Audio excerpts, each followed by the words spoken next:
नमस्कार दोस्तों, राधे राधे, जय श्री कृष्ण।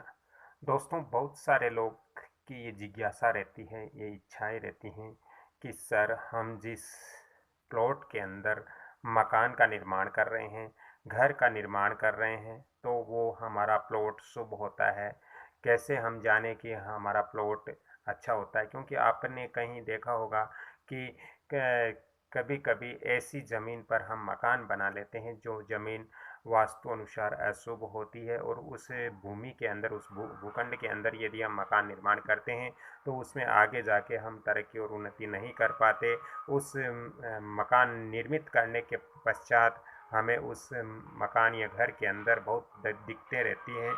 तो दोस्तों, आज मैं इस वीडियो के अंदर आपको बताऊंगा कि वास्तु शास्त्र के अनुसार हम कैसे देखें कि हम जो प्लॉट खरीद रहे हैं, जो ज़मीन खरीद रहे हैं एक मकान बनाने के लिए, तो वो हमारे लिए शुभ होगा या अशुभ होगा।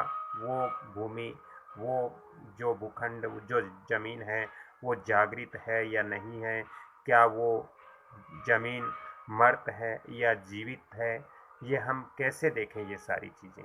दोस्तों, वास्तु के अंदर इसके बहुत ही महत्वपूर्ण रहस्य छिपे हुए हैं।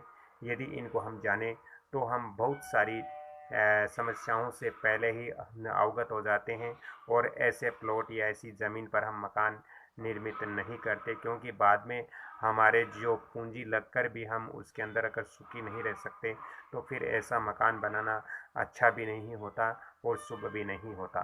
तो मित्रों, जब भी आप प्लॉट या भूमि खरीदते हो मकान बनाने के लिए, तो सबसे पहले आपको भूमि का निरीक्षण करना बहुत ज़रूरी होता है।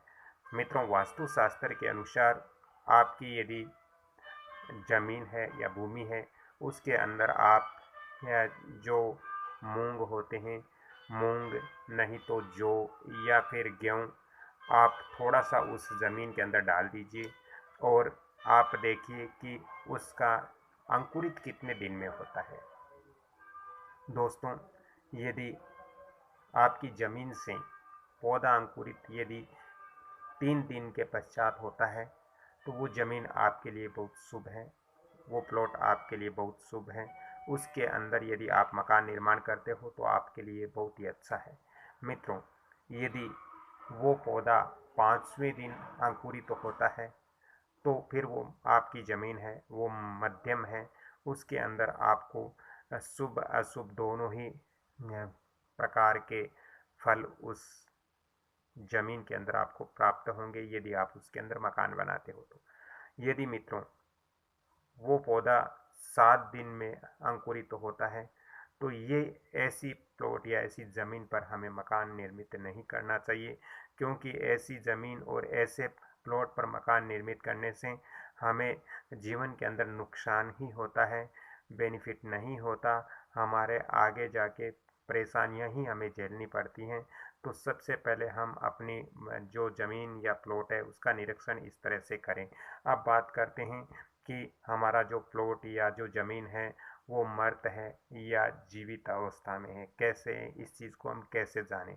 मित्रों, शास्त्रों के अनुसार यदि हमारी जो ज़मीन है या प्लॉट है या हमारा जो खेत है, उसके अंदर यदि हरी भरी घास होती है, उसके अंदर यदि खेत में अन्न उपज होता है और हरी भरी घास हो, तो मित्रों ऐसी ज़मीन या ऐसा प्लॉट यदि आपके हैं, तो ये बहुत ही अच्छा होता है। इस पे आप मकान निर्मित कर सकते हो, इसके ऊपर आप घर का निर्माण कर सकते हो, गृह कार्य कर सकते हो।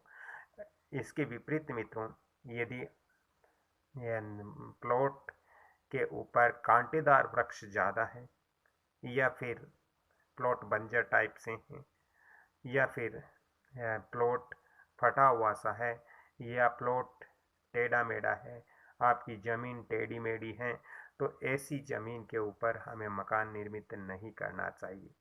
मित्रों, ये मर्त ज़मीन कहलाती है, ये जीवित ज़मीन नहीं होती।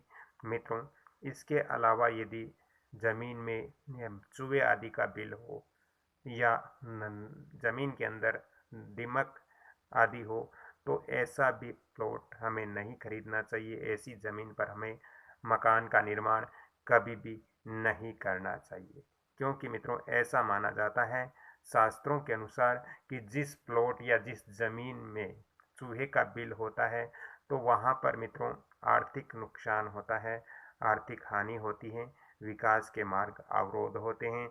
साथ ही यदि प्लॉट या भूमि के अंदर दीमक हो तो मित्रों इससे शास्त्रों के अनुसार पुत्र हानि के लिए ये माना गया है, इससे पुत्र हानि होती है।